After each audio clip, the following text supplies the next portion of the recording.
Hai hai hai, selamat datang kembali di Mimin Art Channel. Tentunya penasaran kan dengan alur cerita selanjutnya? Yuk kita langsung saja dengerin ceritanya. Bab 169. Jangan pecat suami kami. Sekali lagi saya minta maaf Pak Gali, Bu Riana, saya benar-benar menyesal atas kejadian ini. Pak Imron berucap penuh rasa bersalah. Gali terdiam beberapa saat menatap Riana. Sekarang ia melihat dan mendengar sendiri bagaimana Riana dan Pio diperlakukan oleh para tetangga. Namun Gali tidak ingin menggunakan kekuasaannya untuk menjatuhkan orang lain. Tidak apa-apa Pak, saya hanya berharap semoga kejadian seperti ini tidak terulang kepada orang lain. Saya minta maaf Pak, kedepannya saya akan lebih berhati-hati. Maafkan sikap saya juga saat di mall tempo hari. Saya benar-benar menyesal, ucap Bu Wina. Teringat perlakuan tidak sopannya saat bertemu di sebuah pusat perbelanjaan saat Gali membeli pakaian untuk Pio. Gali mengangguk dengan mengulas senyum tipis, membuat Bu Wina bernapas lega. Kemudian melirik Pio yang tampak masih ketakutan.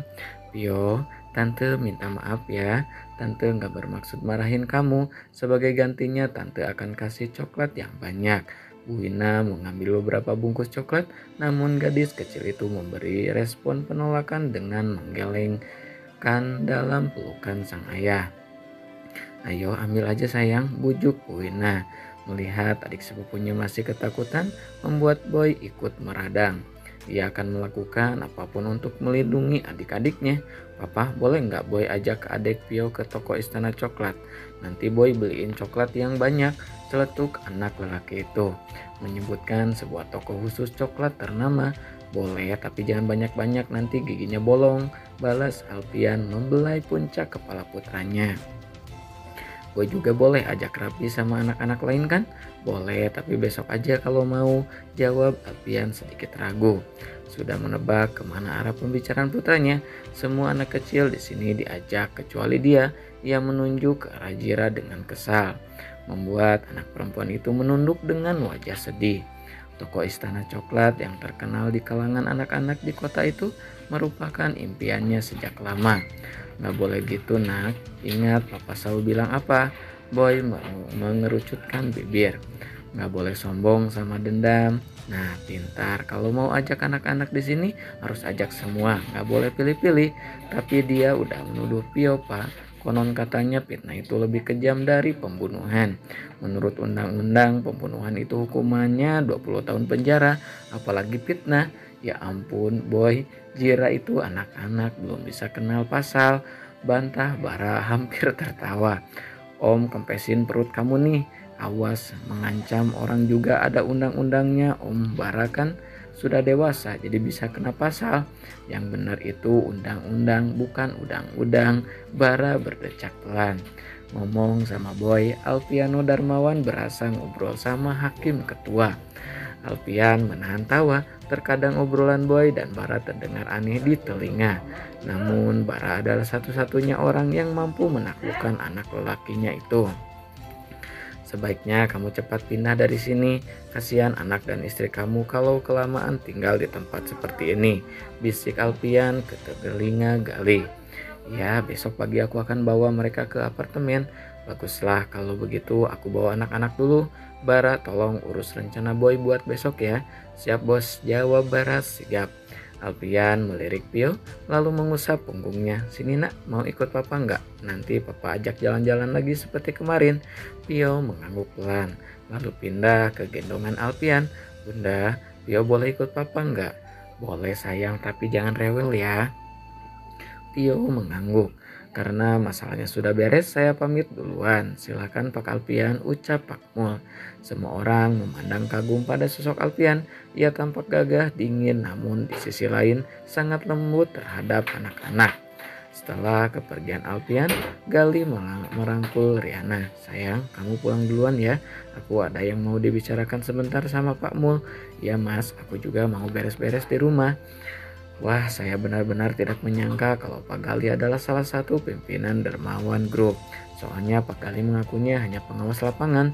Selain itu ternyata Bapak juga yang menyumbang dana 1 miliar untuk pembangunan masjid, ucap Raihan sopan. Kini mereka sedang berbicara di halaman masjid dengan beberapa pengurus.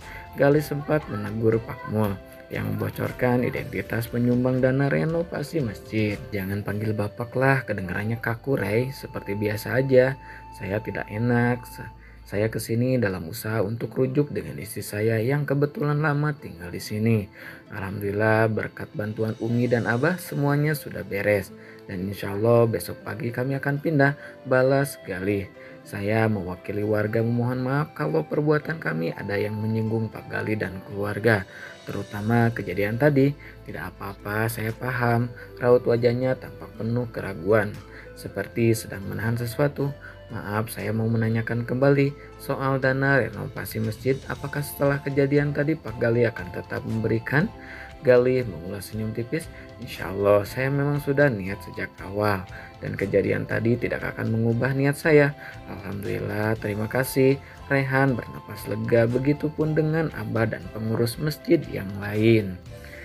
Sejak pulang tadi, Melati memilih menghabiskan waktu di kamar. Bayang-bayang Gali selalu saja mengisi kepala.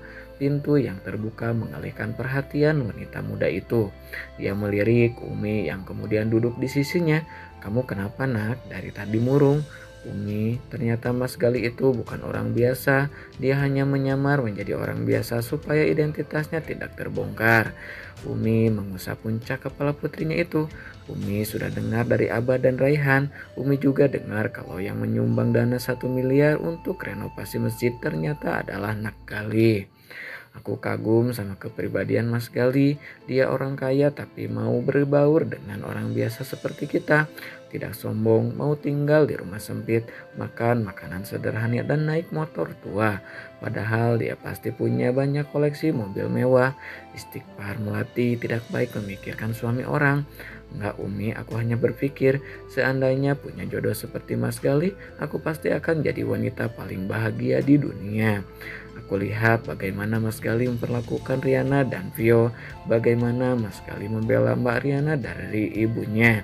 Selain itu, Mas Gali sangat setia menunggu Mbak Riana selama 5 tahun tanpa memikirkan wanita lain. Dia mengusap air matanya dengan selembar tisu. "Umi, kenapa Mbak Riana seberuntung itu? Punya suami soleh, penyayang, punya pekerjaan bagus. Mereka sama-sama beruntung," ucap Umi. Nak Gali pun beruntung mendapatkan wanita seperti Riana. Dia wanita yang baik dan kesabarannya patut dikagumi. Umi masih ingat dia datang sendirian di komplek kita dalam keadaan hamil besar, tanpa keluarga, teman, melahirkan dan merawat Pio sendirian. Dia bahkan sempat dituduh wanita tidak benar karena hamil tanpa suami. Tapi Riana sabar menjalani, dia mengerjakan apapun untuk menghidupi anaknya. Tidak semua wanita bisa sesabar itu. Melati, kamu pun belum tentu sanggup. Ya Umi, Melati mengerti. Umi tersenyum seraya membelai rambut putrinya. Kalau sekarang Riana bahagia, mungkin itu balasan dari Allah atas kesabarannya. Ingat, wanita baik akan mendapatkan laki-laki yang baik pula. Begitupun sebaliknya. Kamu hanya perlu bersabar menunggu sambil berdoa. Riana melangkah pelan menuju sebuah warung kecil tak jauh dari rumah. Begitu tiba di sana, terlihat beberapa wanita sedang mengobrol. Langkah Riana terhenti sejenak, ingin langsung putar arah dan membeli di warung lain. Namun salah satu tetangga sudah terlanjur melihatnya. Satu hal yang aneh, sejak identitas Gali terungkap, para ibu-ibu tetangga yang selama ini sering menghinanya justru bersikap sangat baik dan sopan. Sangat berbeda dari yang dulu. Ada Riana, mau beli apa?" tanya salah satu dari mereka. "Saya cuma mau beli minyak Bu," ucap Riana ragu-ragu. "Ayo silahkan." Riana memasuki warung dan mengambil minyak kemasan 1 liter. Lalu membayar kepada sang pemilik. Beberapa ibu tetangga terlihat saling dorong satu sama lain dengan ekspresi takut-takut. "Riana, sebenarnya kami mau minta maaf kalau ada perbuatan atau ucapan kami yang pernah menyinggung." Riana hanya menyahut dengan senyum tipis. "Perbuatan yang mana Bu?" Ah, masa tidak tahu? Kalau boleh tolong jangan bilang sama Pak Gali soal sikap kami selama ini ya. Kami benar-benar menyesal. Kamu kan istri orang kaya, tidak mungkin jatuh miskin. Berbeda dengan kami yang hanya istri buruh bangunan di hotel yang sedang dalam pengawasan Pak Gali. Kalau suami dipecat, mau makan apa kami? Di sisi lain, Joe mengembuskan napas berulang-ulang sambil melirik arah layar ponsel, mengetikkan sebuah pesan dan menghapus lalu mengetik lagi, hingga alis tebalnya saling bertaut. Ngapain pesan makanan lewat aplikasi ojek online? Kan di sini ada restoran, Joe. Celetuk bara yang tiba-tiba muncul di belakang Joe. Ayo pesan makanan buat siapa? Jangan ikut campur. Joe menyembunyikan ponselnya dari tatapan bara. Namun terlambat karena Bara sudah melihat pesannya. Mukijo, itu nama asli kamu Jo? Tanya Bara. Bukanlah nama orang, balas Jo sambil membalikan tubuhnya membelakangi Bara. Jadi nama aslimu siapa? Aku bekerja lebih dari 10 tahun sama kamu tapi belum tahu nama aslimu. Apa pentingnya? Biar aku tebak. Jurimin apa Julaimin? Jo menggeleng, tampak mulai kesal. Marjo, Karjo, Sarijo, Tarjo, Pak Ijo, Sutejo, Bintang 7, kolor hijau atau kacang hijau. Namun Jo hanya diam dengan tatapan datar. Sesekali membuang napas panjang. Oh, aku tahu sekarang butuh hijau. Tatapan Jo semakin menghujam, lalu pak.